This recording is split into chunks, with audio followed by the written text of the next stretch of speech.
My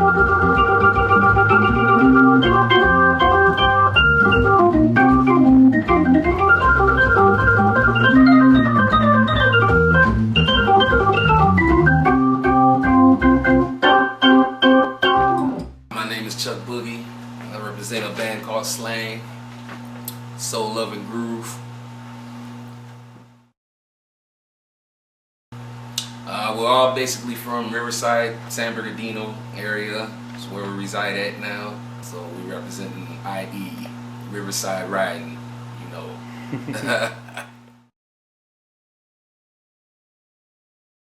I was born in Compton, California, and grew up there for a little bit. We moved out to Ontario, so I grew up there, went to junior high school and high school out there, and then ended up in Rancho Cucamonga, and you know, I was pretty much grown then, you know. So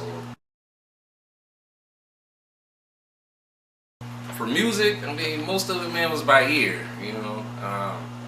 Like I say, just listening to records.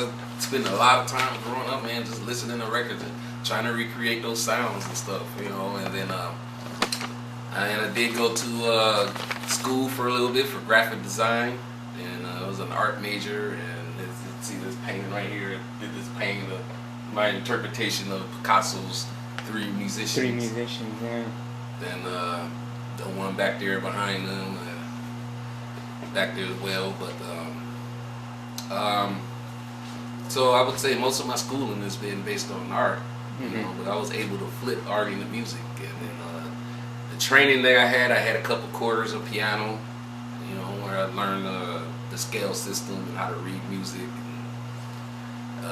chord structure, and but for music, for the most part, man, just being around it, being in the scene, going to the shows, hanging around cats that did, and being that little nosy kid going up in there trying to sneak up into the DJ booth to see what he doing, you know, and you know, or try to sit behind the piano and see what chords the piano player is playing, and you know, just kind of just stuff that people passed on down, you know. So that was most of my music education, just doing it, you know. Yeah. You know, which is, so most of it's by ear. Just I'm a street musician. That's what they call it or whatever.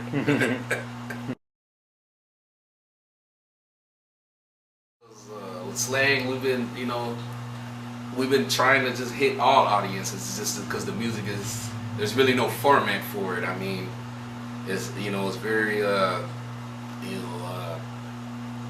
almost sometimes it gets jammed like a jam band type of thing.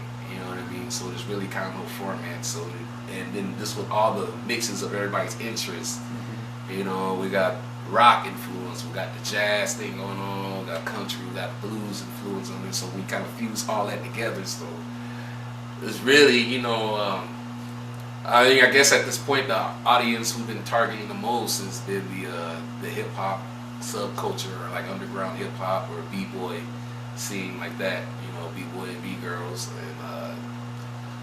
you know, or the neo soul thing, kind of that underground hip hop subculture thing. So. Yeah. You know, which is cool. It's a real eclectic group of people, you know, that listen to everything. You know? Yeah. We also played in the heavy rock thing, you know. So, in fact, some of the rock cats said we're like the punk rock of jazz. And another interesting thing, somebody said we're like James Brown meets the Grateful Dead, which I thought was way cool. I was That like, is oh, cool. Yeah. So yeah, I mean, you know, I guess that would be the audience that we started with, you know, first, but you know, who really, you know, whoever can vibe out to it, man. You know, it's got a little something in there for everybody, I think. I think it was probably right around the time with JMJ, you know, and you know, groups like the Fat Boys being, you know, 14 and 13 coming up, and all the things that were going on in hip hop. Then what was that? You know, my cousins and stuff in Compton, they was all into that, and so I would just watch them, you know, and they'd be in there. My cousin used to DJ and stuff, and I would watch him, and you know, they would always be praying to let me get on the turntables and stuff. They'd be like, "Nah, boy, you too young. You don't know nothing about music. You too young. You're going away from here with all of that, you know." Yeah. So yeah, just, you know, watching them, and then when I was old enough to get up there, you You know, I had to get up there, but you couldn't be whack. You know what I mean? Yeah. 'Cause you get talked about. You know, they would hurt your feelings, boy.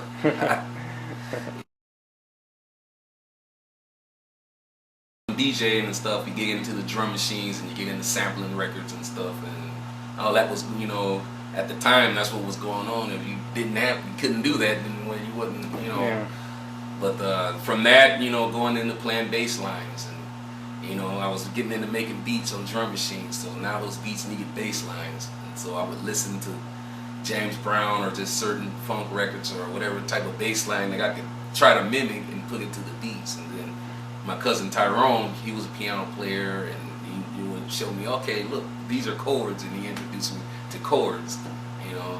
So and then it just became about that. Okay, well, I would play this little chord over the top of the beat, and I never thought of myself as even trying to be a keyboard player. Mm-hmm. I was just making beats, Yeah. you know, and my little friends and my little crew or whatever would just be rapping to them, put them on tapes, and go around and rap to them and stuff, you know. So it was just, you know, one thing led to another.